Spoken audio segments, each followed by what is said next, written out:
వాల్మీకి రామాయణం కంటే ముందే మరో రామాయణం ఉందన్న నిజం నీకు తెలుసా?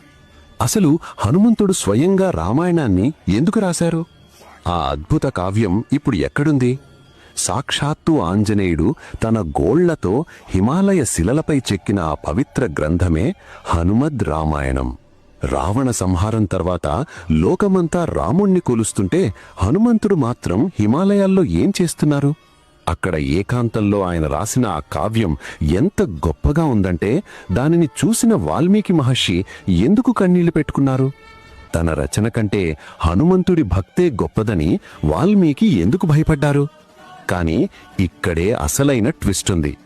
తన వల్ల ఒక మహర్షి కీర్తి తగ్గిపోకూడదని ఆ కపివీరుడు ఏం చేశారో తెలుసా? ఏమాత్రం ఆలోచించకుండా ఆ భారీ శిలలను తన భుజాలపై మోస్తూ వెళ్లి సముద్రగర్భంలో ఎందుకు కలిపేశారు? కీర్తి కంటే భక్తే గొప్పదని చాటి చెప్పిన హనుమంతుడి త్యాగానికి ప్రతిఫలంగా వాల్మీకి ఏమని వరమిచ్చారు? ఆ త్యాగమే తరువాతి జన్మలో రామచరితమానస్గా మారిందా? సముద్ర గర్భంలో దాగి ఉన్న ఆ హనుమద్ రామాయణ అక్షరాలు ఇప్పటికీ మనల్ని